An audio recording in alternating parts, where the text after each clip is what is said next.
Hello दोस्तों, मेरा नाम शालिनी है। मैं 25 साल की कुँवारी लड़की हूँ। गाँव में रहती हूँ लेकिन दिल से थोड़ी शहर वाली भी हूँ। मेरी हाइट 5 फुट 5 इंच है, रंग गोरा, बाल लंबे काले जो कमर तक आते हैं। मेरी कमर इतनी पतली है कि लोग कहते हैं एक हाथ में आ जाएगी। और ऊपर का हिस्सा ऐसा कि साड़ी या कुर्ती पहनूँ तो फिटिंग खुद ब खुद नज़र आती है। आँखें बड़ी-बड़ी काजल वाली, होंठ गुलाबी और जब मैं हँसती हूँ तो गालों पर हल्की-हल्की डिंपल पड़ जाती है। मैं खुद को आईने में देखकर सोचती हूँ कि भगवान ने अच्छा बनाया है। कभी-कभी रात को अकेले में सोचती हूँ कि कोई मेरे साथ हो, मेरे बालों में उँगलियाँ फेरता हो, मेरी कमर पर हाथ रखता हो और मुझे भी वो सब करने का दिल करता है जो शादी से पहले करते हैं। बात उस समय की है जब मैं घर पर अकेली थी। मम्मी-पापा शहर गए थे चाची की बेटी की शादी में और भाई तो बाहर नौकरी करता है। साल में 1-2 बार आता है। घर बड़ा पुराना है लेकिन साफ-सुथरा। चारों तरफ खेत और पीछे छोटा-सा बगीचा जिसमें गुलाब, चमेली और बेला के फूल लगे हैं। जब मैं सुबह उठी और नहाने गई, तो तभी गाँव के एक लड़के ने मुझे बिना कपड़ों के नहाते हुए देख लिया था। फिर मैंने भी कहा वहाँ से नहाने के बाद अपने रूम में आ गई और अपनी पसंदीदा लाल साड़ी पहनी, वो वाली जो बॉडी पर अच्छे से चिपकती है, पल्लू थोड़ा पतला है। आईने के सामने खड़ी होकर खुद को देखा, बाल खोले, हल्का-सा लिपस्टिक लगाया और सोचा, आज कुछ अच्छा हो। तभी दरवाजे पर दस्तक हुई। मैंने जाकर देखा तो पड़ोस का राजू था। राजू 28 साल का है, कद लंबा, चौड़ा सीना, हाथ-पैर मजबूत क्योंकि खेतों में काम करता है। चेहरा साफ, मुस्कान ऐसी कि लड़की का दिल हल्का-सा धड़क जाए। वो बोला, "शालिनी दीदी, अंकल जी ने जाते समय कहा था कि अगर कोई काम हो तो मैं देख लूँ। मैं बस पूछने आया था।" लेकिन मुझे ऐसा लग रहा था कि मुझे अकेले पाकर उसकी आँखें कुछ और चाह रही हों। अब तो मैं भी अकेली थी और वो भी अकेला था। जो मैं रात में अकेले होने पे चाहा करती थी, वो समय ज़्यादा दूर नहीं था। मैंने मुस्कुराकर कहा, "अरे राजू, आ जा अंदर।" ठीक ही किया जो आया। रसोई में ऊपर की अलमारी पर कुछ डिब्बे रखने हैं। मैं पहुँच नहीं पाती। वो अंदर आया। मैं उसे रसोई में ले गई। वो कुर्सी पर चढ़ा और डिब्बे रखने लगा। मैं नीचे खड़ी उसकी मदद कर रही थी। जैसे ही वो ऊपर हाथ उठाता, उसकी शर्ट ऊपर सरक जाती और पेट की मसल्स दिखती। मैंने मन ही मन सोचा, वाह! कितना मजबूत है ये लड़का। उसने नीचे देखा, तो मैं जल्दी नज़र हटा ली। एक डिब्बा रखते समय उसका पैर फिसला। वो हल्का-सा लड़खड़ाया। मैंने आगे बढ़कर उसकी कमर पकड़ ली, ताकि गिर न जाए। मेरे हाथ उसकी कमर पर लगे, गर्मी सी महसूस हुई। वो नीचे उतरा, मेरे बहुत करीब। बोला, "थैंक यू दीदी, तुम न होती तो गिर जाता।"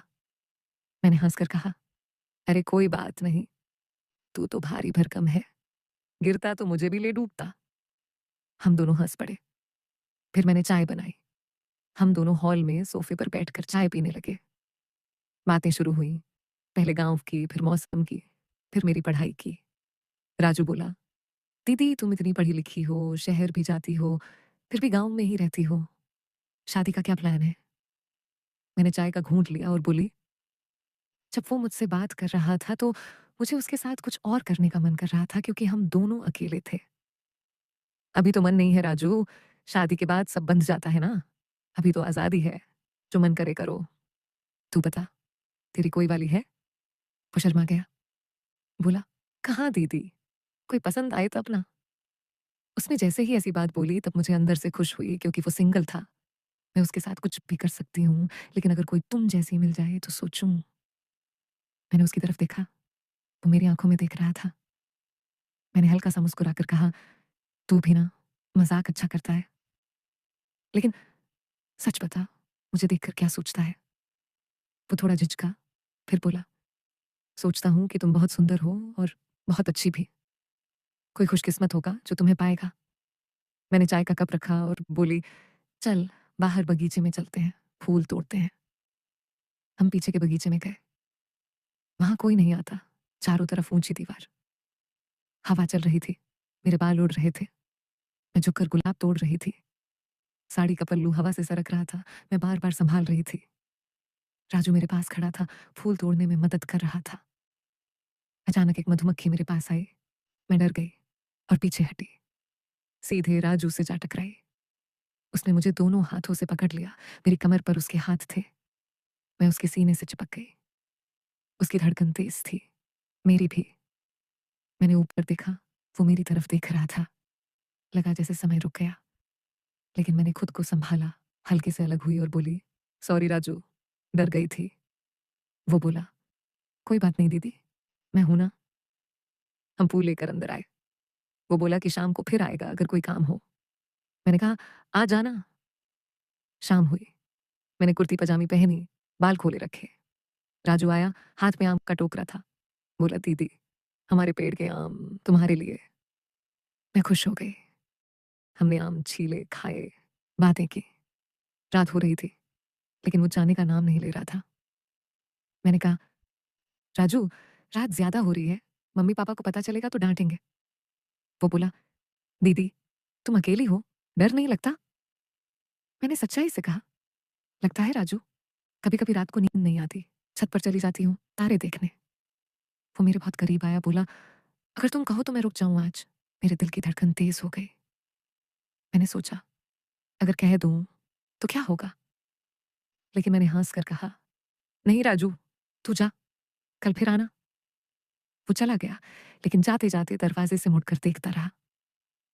रात को मैं बिस्तर पर लेटी, खिड़की खुली थी, चांद की रोशनी आ रही थी। मैं सोच रही थी राजू के बारे में, उसके मजबूत हाथ, उसकी मुस्कान, उसकी गर्म सांसें जब वो करीब था।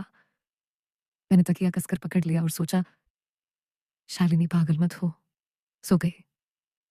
अगले दिन सुबह राजू फिर आया।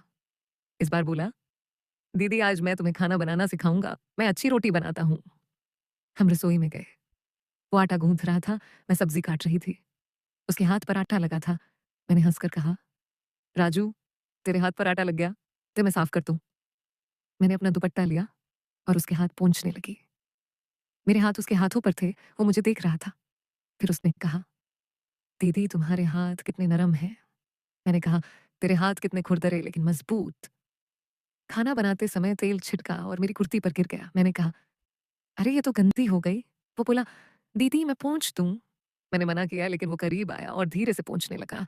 उसका हाथ मेरे पेट के पास था। मुझे गुदगुदी सी हुई, लेकिन मैं खड़ी रही। फिर मैंने खुद संभाला और बोली, बस राजू, हो गया। हमने खाना खाया। वो बोला, दीदी, तुम्हारे साथ समय बहुत अच्छा लगता है। मैंने कहा, मुझे भी। ऐसे ही दिन बीतने लगे। राजू रोज आता, कभी बगीचे में, कभी छत पर, कभी रसोई में। हम बातें करते, हंस हंसते, कभी कभी एक दूसरे को छू लेते, हाथ पकड़ना, कंधे पर हाथ रखना, बाल संभालना। हर बार लगता कि अब कुछ होने वाला है, अब राजू करीब आएगा, मुझे कुछ करेगा, मुझे अपनी में ले लेगा। लेकिन मैं हर बार खुद को रोक लेती। वो भी आगे नहीं बढ़ता था, बस आंखों से बहुत कुछ कहता था। एक शाम हम छत पर थे। सूरज डूब रहा था, लाल लाल आसमान। मैं कुर्ती पहने थी, हवा से दुपट्टा उड़ रहा था। राजू मेरे पास खड़ा था। उसने धीरे से मेरे बालों में हाथ डाला और बोला, दीदी, तुम्हारे बाल बहुत अच्छे हैं, छूने में मजा आता है। मैंने कुछ नहीं कहा, बस आंखें बंद कर ली। उसने मेरी कमर पर हाथ रखा, मुझे अपनी तरफ खींचा। मैं उसके सीने से लग गई। उसकी सांसें मेरे कान पर लग रही थीं। लगा कि अब वो मुझे कुछ करेगा। मेरे होंठ कांप रहे थे। लेकिन तभी गांव की मस्जिद से अजान शुरू हो गई। मैं अलग हो गई और बोली, राजू, नीचे चले। ऐसे ही कई पल आए, कभी बगीचे में, कभी रसोई में, कभी छत पर। हर बार थोड़ा और करीब, हर बार थोड़ा और गर्मी, लेकिन कभी आगे नहीं बढ़े। मैं रात को सोचती कि राजू अगर जोर डाले तो क्या करूंगी, लेकिन वो कभी जोर नहीं डालता था। वो बहुत अच्छा था। कभी मेरी मर्जी के खिलाफ कुछ नहीं करता था। बस आंखों से, मुस्कान से, छोटे छोटे छूने से इतना कुछ कह जाता कि मेरा दिल धड़कने लगता। लेकिन मैं भी खुद को रोकती रही, क्योंकि मुझे पता था कि अगर एक बार रुक गई तो फिर रुकना मुश्किल हो जाएगा। उस शाम अजान की आवाज ने हमें अलग कर दिया था, लेकिन राजू की आंखों में वो आग अभी भी चल रही थी। हम नीचे आए। मैं रसोई में पानी पीने गई और वो हॉल में खड़ा मेरी तरफ देखता रहा। मैंने गिलास रखा और बोली, राजू, तू आज देर से जा रहा है ना? वो मुस्कुराया और बोला, दीदी, तुम्हारे साथ समय पता ही नहीं चलता कि कब शाम हो गई। कब रात? मैंने हल्का सा हंसकर कहा, हाँ मुझे भी यही लगता है, लेकिन अब जा, कल फिर आना। वो दरवाजे तक गया, फिर मुड़ा और बोला, दीदी अगर रात को डर लगे तो मुझे आवाज दे देना, मैं पास ही हूँ। मैंने कहा, ठीक है राजू, गुड नाइट। दरवाजा बंद किया, लेकिन दिल में एक अजीब सी उथल पुथल थी। रात को मैं कमरे में लेटी, चांद की रोशनी खिड़की से आ रही थी। मैंने कुर्ती उतारी, सिर्फ स्लिप पहनी और बिस्तर पर करवटें बदलती रही। सोच रही थी कि राजू अगर सच में रुक जाता तो क्या होता। उसके मजबूत हाथ मेरी कमर पर, मेरे बालों में, मेरे होंठों पर। मैंने तकिया कसकर दबाया और खुद को डांटा, शालिनी सो जा, ये सब गलत है। लेकिन नींद नहीं आ रही थी। आखिर में उठकर छत पर चली गई। ऊपर ठंडी हवा चल रही थी। मैं रेलिंग के पास खड़ी होकर तारे देखने लगी। दूर कहीं कुत्ते भौंक रहे थे, लेकिन चारों तरफ शांति थी। तभी मुझे लगा कि कोई नीचे दरवाजे पर है। मैंने झुककर देखा, राजू था। वो बाहर खड़ा मेरी तरफ देख रहा था। मैं चौंक गई, लेकिन कुछ नहीं बोली। वो इशारा किया कि सब ठीक है ना। मैंने सिर हिलाया। वो मुस्कुराया और चला गया। मुझे अच्छा लगा कि वो चिंता करता है। अगली सुबह मैं उठी तो मन हल्का था। नहाई, आज नीली साड़ी पहनी, वो वाली जो थोड़ी टाइट है और पीठ से खुली रहती है। बालों में क्लिप लगाई और किचन में नाश्ता बनाने लगी। तभी राजू आया। बोला, दीदी गुड मॉर्निंग, कल रात अच्छे से सोई? मैंने मुस्कुराकर कहा, हाँ तूने देखा ना छत पर, थैंक यू की चिंता की। वो शर्मा गया। फिर हमने साथ नाश्ता किया। आज उसने कहा, दीदी आज मैं तुम्हें अपने खेत दिखाऊं, वहां आम के पेड़ हैं, बहुत अच्छे फल लगे हैं। मैंने सोचा, क्यों नहीं। बोली, चल, लेकिन जल्दी लौटना पड़ेगा। हम खेत की तरफ चले। रास्ते में धूप थी, लेकिन हवा ठंडी। राजू मेरे बगल में चल रहा था। कभी मेरे कंधे से उसका कंधा टच हो जाता। खेत में पहुंचे तो चारों तरफ हरा भरा, आम के पेड़ों पर फल लटक रहे थे। राजू एक पेड़ पर चढ़ गया और आम तोड़ने लगा। मैं नीचे खड़ी देख रही थी। उसकी शर्ट फिर ऊपर सरक गई, पसीने से चिपक गई थी। मैंने मन ही मन सोचा, कितना हैंडसम लग रहा है। उसने आम नीचे फेंके, मैंने पकड़े। फिर वो नीचे उतरा और बोला, दीदी ये वाला तुम्हारे लिए। एक बड़ा सा आम मेरे हाथ में रखा। हमारे हाथ छू गए। मैंने कहा, राजू तू बहुत अच्छा है। वो बोला, तुम भी दीदी। हम एक पेड़ के नीचे बैठ गए, आम खाने लगे। रस टपक रहा था। राजू ने अपना रुमाल निकाला और मेरे होंठों के पास लाकर बोला, दीदी यहाँ लग गया। मैंने खुद पोंछ लिया, लेकिन दिल धड़क रहा था। फिर हम बातें करने लगे। उसने पूछा, दीदी तुम्हें कभी प्यार हुआ है? मैंने सोचा और बोली, पता नहीं राजू, कॉलेज में कुछ लड़के थे, लेकिन ऐसा कुछ खास नहीं। तू बता। वो बोला, मैंने भी नहीं, लेकिन अब लगता है कि हो सकता है। मैंने उसकी तरफ देखा। वो मेरी आंखों में देख रहा था। लगा कि अब कुछ कहेगा, लेकिन उसने सिर्फ मुस्कुरा दिया।